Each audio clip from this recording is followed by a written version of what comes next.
Swastiastu. Kepada yang terhormat Bapak Ibu dosen penilai uji kinerja mahasiswa PPG Bat 1 Kementerian Agama Republik Indonesia tahun 2025. Mohon izin saya memperkenalkan diri. Nama Iputu Ngurah Restiade, NIM 24011 71244, LPTK Staf Negeri Empu Kuturan Singaraja. Pada kesempatan kali ini akan menampilkan video pembelajaran dengan materi Seni Keagamaan Hindu pada fase F Perhotelan 6 SMK Negeri 1 Teja Kula. Terima kasih.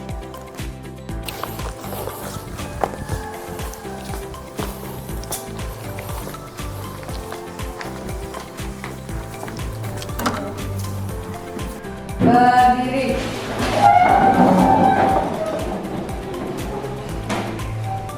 Ngaturang panganjali umat. Om Swastiastu. Sebelum melaksanakan kegiatan pembelajaran pada hari ini, alangkah baiknya kita berdoa. Berdoa mulai.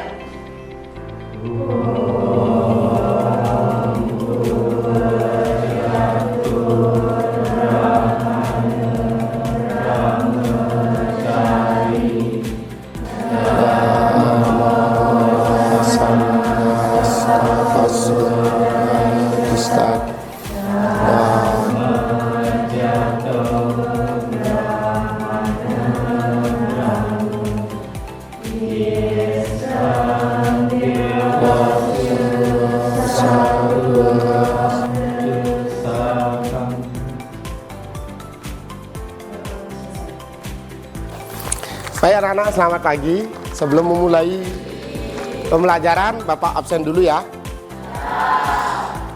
Kadek Agus Widiarte, Kadek Anggi Arya Anjulina, Kadek Adi Chandra Wiguna, Gusti Ayu Kirani Bunga Mentari, Gusti Ayu Ratna Dewi, Putu Ayu Sri Ningsih, Loh Dharma Yanti, Komang Duta Karisma, Ketut Elingayatnya. Baik, sekiranya semua sudah hadir ya, untuk penyemangat agar kita semangat hari ini mengikuti pembelajaran, ada baiknya kita ice breaking dulu. Oke, bagaimana kalau kita ice breaking dengan tepuk semangat? Udah masih ingat kan? Oke, ayo kita mulai. Tepuk semangat. Semangat.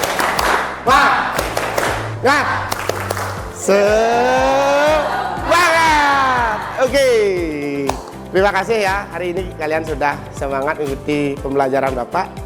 Sebelum lanjut ya, Bapak berikan dulu pertanyaan pemantik. Ya, karena kita hari ini belajar tentang sesuatu yang berkaitan dengan keindahan. Udah, sesuatu yang berkaitan dengan sesuatu yang bersifat suci dan sakral. Pelajaran apa itu? Kita lihat dulu di pertanyaan pemantik nak ya. Silakan cermati slide di depan ya. Pertanyaan selanjutnya itu ini berkaitan dengan materi kita nak ya. 3 pertanyaan itu berkaitan dengan materi kita. Kita akan membahas tentang seni keagamaan Hindu. Nah, yang pertama, pernahkah kalian melihat pertunjukan tari atau musik saat ada upacara pancayanya di pura ataupun di rumah? Jenis pertunjukan apa saja itu? Kemudian, mengapa ada pertunjukan seni itu? Dan selanjutnya, apa tujuan dari pementasan seni tersebut dalam konteks keagamaan? Bisa kalian cermati itu? Bisa. Nah, sekiranya ada yang bisa memberikan kontribusi tanggapan dari ketiga itu dulu, biar kita sebelum kita ke materi. Bisa menjawab, Pak. Silakan Duta Karisma, berdiri. Baik, pertanyaan yang pertama, biasanya saya sering melihat tari rejang dan tari baris, Pak. Di mana aja itu nak? Odalan di Pura biasanya paling sering. Di pura kamu, ya pura desa. Ya, itu aja. Yang kedua, saya persilakan. Silakan Duta Karisma. Ada yang lain? Silakan, Anggi. Pada pertunjukan seni yang bisa ditampilkan saat upacara sakral dan juga dan ada yang bisa ditampilkan kapan saja atau tepat. kalau sakral itu dipertunjukkan kan dia udah dipacipati, udah ada aturannya, udah Iya. ada suatu banten tertentu itu. Terus sedangkan untuk propam itu kan untuk media hiburan aja, biar menambah perekonomian budaya. Oh gitu. Baik, terima kasih. Anggi silakan duduk, terima kasih. Yang ketiga nih, apa sih tujuan dari pementasan seni itu tuh? Izin menjawab. Ya, Gusti Ayu silakan. Tujuan utama dari pementasan seni adalah sebagai persembahan dan penghormatan kepada Tuhan. Baik, terima kasih. Silakan duduk. Ya, anak-anak, itu mungkin sekiranya di antara 3 jawaban tadi kalian sudah bisa merangkum. Nah, ini yang akan kita coba dalami di pembelajaran kali ini, yaitu tentang seni keagamaan Hindu. Nah, mohon izin Bapak sampaikan dulu, kalau kalian belajar tentang seni keagamaan Hindu ini, apa saja sih yang kalian dapat? Ini nak. Ya, ini tujuan pembelajaran kita saat ini. Ya, yang pertama itu melalui diskusi dan analisis studi kasus (PBL) ya, peserta didik mampu mendiferensiasi. Ya, mampu kalian membedakan antara seni sakral dengan seni profan. Kemudian melalui PBL ini kalian mampu menganalisis seni sakral, seni profan dalam konteks upacara keagamaan Hindu dengan baik. Selanjutnya yang ketiga, melalui analisis PBL peserta didik mampu menguraikan tujuan dan makna seni keagamaan baik itu sakral dan profan dalam pelaksanaan yadnya secara cermat. Dari kalian belajar ini, nanti dalam pelaksanaan pancayadnya itu apa seni sakral, seni profan kalian ketahui. Kemudian yang keempat, melalui refleksi dan diskusi peserta didik mampu menyimpulkan manfaat seni keagamaan. Ya, kalian bisa menyimpulkan manfaatnya. Dan yang terakhir, melalui refleksi dan diskusi dari PBL ini kalian mampu menganalisis kasus dan tantangan seni keagamaan Hindu selanjutnya. Demikian nak, tujuan pembelajaran yang sekiranya akan kita lewati bersama supaya kalian ada tambahan pengetahuan. Selanjutnya cakupan materi nih ya, yang akan kita pelajari apa saja sih? Ini isinya ada 5. Yang pertama, jenis seni keagamaan Hindu baik sakral ataupun profan. Yang kedua, tujuan seni keagamaan Hindu. Selanjutnya, makna seni keagamaan Hindu. Yang keempat, manfaat seni keagamaan Hindu. Dan yang terakhir, yang menganalisis kasus dan tantangan seni keagamaan Hindu. Ya, itu cakupan materi kita. Anak-anakku sekalian, terkait dengan pembelajaran kali ini Bapak akan menerapkan pembelajaran berbasis masalah. Ya, atau bahasa Inggrisnya itu problem based learning. Jadi sekiranya dalam pelajaran seni keagamaan Hindu ini nanti Bapak akan kasih kalian materi dulu. Setelah itu Bapak kasih kasus. Ya, silakan kalian bikin bentuk kelompok. Di kelompoklah kalian berkolaborasi, interaktif, mencari solusi terhadap kasus-kasus yang Bapak kasih. Ya, nanti akan Bapak bimbing. Ya, setelah itu yang pertama. Yang kedua adalah terkait dengan penilaian. Penilaian atau asesmen ini nanti Bapak laksanakan secara dual. Pertama ada penilaian secara kelompok, yang kedua ada secara individu. Dan yang terakhir nanti setelah pembelajaran kita ada penilaian otentik. Jadi setelah belajar kalian menjawab soal. Setelah itu Bapak minta tolong kalian merefleksi apa yang Bapak ajar, apa yang kalian dapat. Sehingga apa yang Bapak sampaikan, apa yang kalian pelajari ini bisa bermanfaat bagi kalian semua. Oke anak-anak, sebelum nanti belajarnya Bapak ingin tahu gaya belajar kalian dulu. Apakah kalian belajarnya senang melalui video, atau pemahaman kalian melalui mendengarkan ceramah guru atau PPT, atau kalian mendengarkan. Oleh karena itu hari ini Bapak share dulu tentang identifikasi gaya belajar. Ya, ke grup silakan kalian cermati, kalian jawab itu supaya Bapak bisa menentukan gaya belajar kalian itu seperti apa. Ya, silakan sudah Bapak share di grup.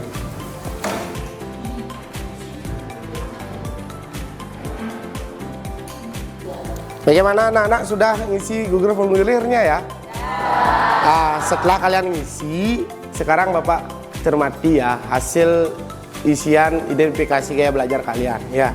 Ini kalian yang belajar visual ini 48% ya, kemudian auditori 20% dan audiovisual ini 32%. Nah, jadi ada 3 kelompok gaya belajar. Nah, Oleh karena itu nanti Bapak akan share materi secara 3 gaya belajar itu. Silakan cermati ya, buka WA-nya Bapak sekarang kirim.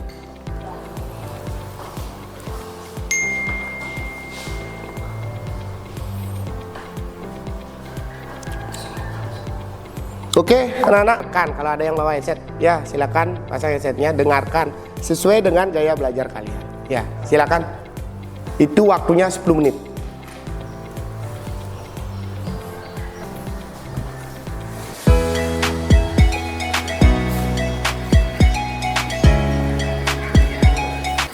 Anak-anak sudah mencermati tadi materinya? Oke. Karena tadi seperti yang Bapak bilang, materi kita adalah performance learning.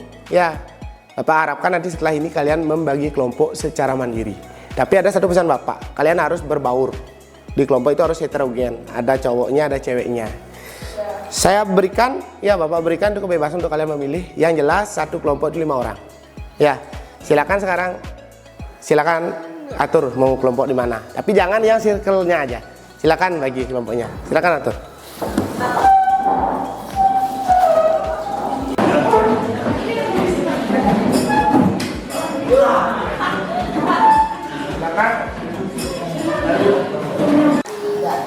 Oke, nak, sudah semua dapat kelompok? Ya, Bapak cermati ini udah heterogen ya? Oke, kalau seperti itu Bapak hari ini akan kirim ELKPD. Nanti di ELKPD itu dikerjakan secara online, nak. Ya. Pertanyaan ada 5. Kalian boleh diskusikan bagaimana trik kalian menjawab berlima. Yang jelas, waktu mengerjakan itu 20 menit. Cermati setiap arahan dalam LKPD biar kalian bisa seksama mengerjakan. Setelah itu kerjakan pertanyaan-pertanyaannya berdasarkan kasus yang Bapak berikan. Sekarang Bapak share ya.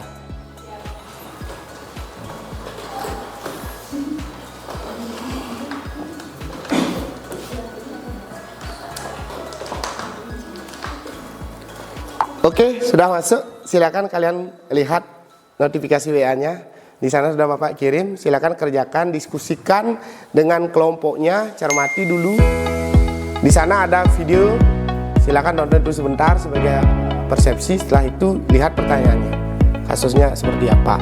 Dan di LKPD itu semuanya ada masing-masing satu kelompok. Ya, itu Kak LKPD. Lihat dan kalian jawab berdasarkan kelompok kalian. Biar Bapak sepakati dulu ya. Berarti ini kelompok 1. Ini kelompok 2, kelompok 3, kelompok 4 dan kelompok 5 ya. Silakan kerjakan itu sesuai dengan nomor kelompoknya. Ya. Silakan. Bagaimana LKPD-nya udah semua lihat? Sudah cermati instruksinya? Nah, setelah kalian mencermati, mungkin ada pertanyaan, ada yang bertanya terkait dengan teknis atau apa? Ada? Ya, silakan Rizky, gimana? Bagaimana supaya pengerjaannya lebih optimal dan efektif? Oh, di sana kan ada 5 itu nak ya. Kalian di sini kan ada 5 orang. Setelah mencermati itu semua, kalian bisa kerjakan satu-satu. Setelah itu coba rangkum. Ya, benar masuk akal atau gimana? Kan lebih efektif. Bisa dipahami? Bisa dipahami nak ya? Silakan kalian kerjakan satu orang satu pertanyaan itu boleh. Nanti setelah itu lihat dulu rangkum, benar gak masuk akal. Kalau diterima oleh kelompok, silakan itu pakai. Nanti pakai presentasi. Setelah itu ada lagi yang bertanya? Saya Pak. Ya silakan Narayani, ada apa? Untuk soal nomor 5, saran atau rekomendasi dari kasus itu bagaimana? Oh, saran dan rekomendasi itu ibaratnya kayak gini nah. Kalian memberikan anjuran dari start kasus itu gimana solusinya, apa yang harus dilakukan oleh siapapun boleh. Kalian sarannya juga kepada siapa? Misalnya kepada perjuru adat, penyelenggara pariwisata itu boleh. Itu saran dan rekomendasinya. Bisa paham? Ini. Oke, terima kasih. Silakan kerjakan lagi ya. Kalian kerjakan itu ketik. Gimana bisa kerjakan? Bisa. Tulis gimana? Bisa. Tulis. Oh iya. Chandra gimana? Tapi saya buat di sini. Sudah selesai mengerjakan ini ya? Silakan Bapak beri kesempatan kepada kelompok untuk presentasikan apa yang kalian telah kerjakan. Perwakilan satu orang aja ya depan untuk presentasikan. Silakan. Baik, sebelumnya perkenalkan nama saya Putu Masya Jadi hari ini saya akan membacakan jawaban dari kelompok kami di pertanyaan nomor 3 tentang tari sakral yang dipertontonkan kepada turis. Baik, menurut pendapat kami spiritualitasnya saya tutup dengan para sakti.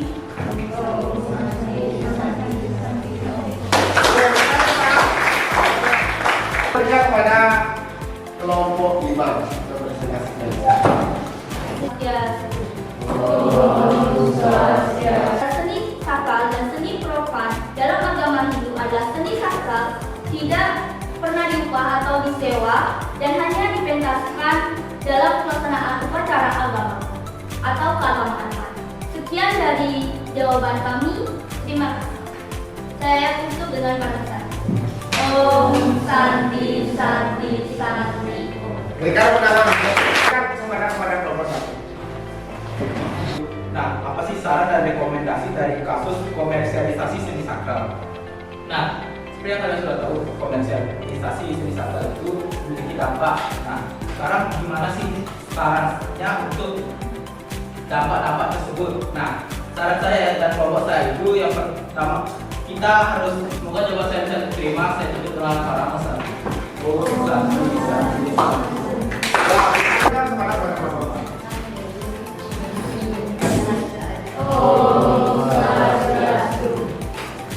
Saya pertanyaan nomor 2, apa tujuan dipentaskannya seni sakral?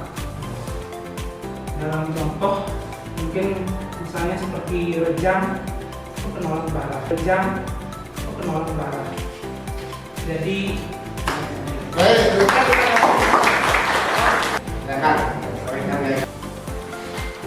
Om Swastiastu. Positif dan negatif dari komersialisasi seni sakral tersebut. Nah, komersialisasi seni sakral dapat Om Santi Santi Santi. Berikan kepada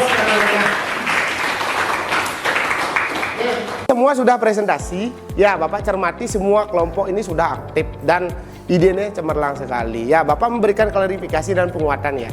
Apa yang disampaikan oleh Chandra tadi benar sekali. Ya, kalau kita mau Bali ini maju, Bali ini terkenal, kita juga selain mempromosikan diri harus juga menjaga tradisi kita.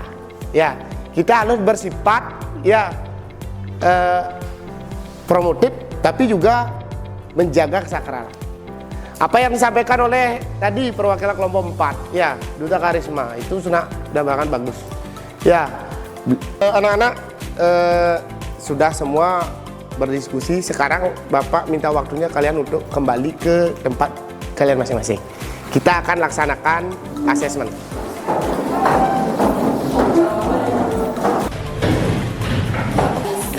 Oke anak-anak, karena sekarang asesmen, silakan masukkan dulu bukunya. Hanya ada handphone aja di atas meja-meja. Ya. Ya ada link di sana, kemudian kalian masukkan kodenya itu. Baru nanti akan Bapak mulai. Sudah Bapak mulai. Silakan dah kerjakan.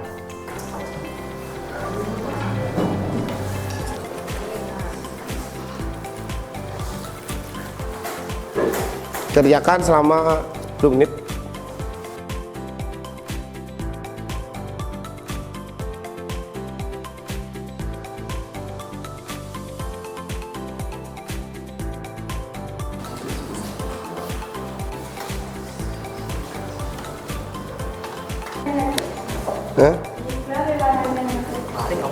Bunga Mentari sudah. Sulistia sudah.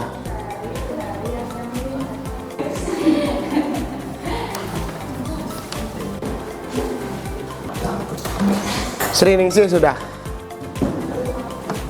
Agus Widi. Dilihat ya.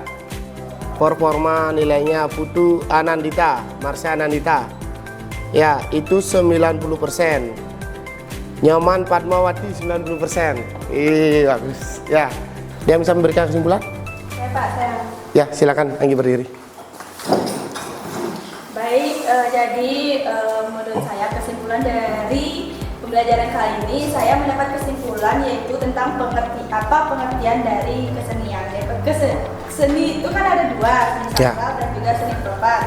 Seni sakral adalah suatu seni yang sudah diupacarai terlebih dahulu atau bisa disebut dengan sudah dipacupati dan untuk mengiringi upacara keagamaan yang ada di pura. Terus tuh yang kedua yaitu seni profan. Seni profan adalah seni yang digunakan untuk menjadi media hiburan bagi masyarakat luas untuk mendapat suatu pendapatan. Jadi di selain pengertiannya juga ada suatu perbedaan dari seni profan dan juga seni sakral. Perbedaannya itu kalau seni sakral itu dia. Ya, terima kasih. Ada yang memberikan kesimpulan selain itu atau menambahkan yang lain lagi? Gimana? Chandra bisa? Sedikit apa ya? Silakan berdiri. Nah, tadi kan sudah dibilang itu bahwa perbedaan dari seni profan dan seni sakral itu terletak pada ciri-cirinya. Nah, seni sakral itu bisa merujuk juga ke pancayatnya. Nah, pancayatnya itu apa sih? Pancayatnya itu 5 ayatnya yang dipersembahkan kepada Tuhan. Nah, kategorinya, budayanya dan sebagainya. Nah, sakral lainnya enggak cuma di tarian aja, ada hidung, habis itu ada di bangunan kayak aja pratima, ada yang lain-lainnya lagi Pak, masih banyak. Sekian yang bisa saya sampaikan. Ada lagi yang menyampaikan kesimpulan? Silakan, Duta. Baik, bahwa sebagai generasi muda ya, kita supaya tidak terjadi permasalahan. Baik, terima kasih Duta. Silakan duduk. Ya, anak-anak guru sekalian, Bapak mengelaborasi dari apa yang disampaikan oleh ketiga teman kalian tadi ya. Jadi pada prinsipnya apa yang kita pelajari saat ini kesimpulannya sebagai berikut. 1. Ya, seni itu diklasifikasikan berdasarkan sakralnya ada 2. Ada sakral, ada profan. Ya, kegunaannya ada 5. Ya, digunakan di pancayannya, ya, di dewayannya, di manusianya, di budayannya, di pitra, di mana dipentaskan, kapan dipentaskan, apakah itu berpengaruh terhadap sakralitas suatu seni, kita harus tahu itu. Kita harus bisa berpikir mana yang boleh dan mana yang tidak. Ya, demikian pembelajaran kita kali ini. Semoga ini bermanfaat. Baik, karena tadi sudah kita simpulkan bersama-sama ya antara kalian dengan Bapak. Hari ini Bapak minta kalian mengisi refleksi. Refleksi itu semacam bayangan apa yang kalian pelajari, kemudian apa kedepannya impact atau dampak pembelajaran ini. Silakan buka WA-nya, Bapak kirim refleksinya.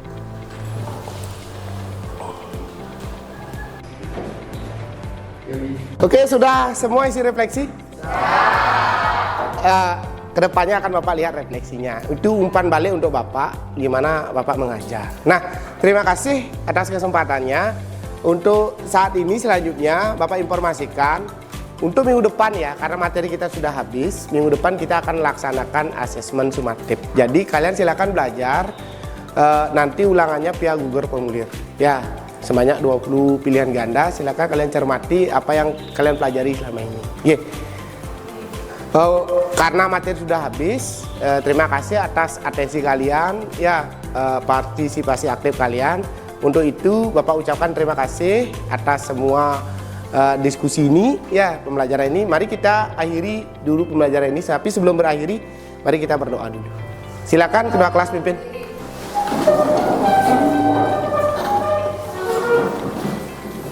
Sebelum mengakhiri pembelajaran pada hari ini, alangkah baiknya kita berdoa. Berdoa dimulai.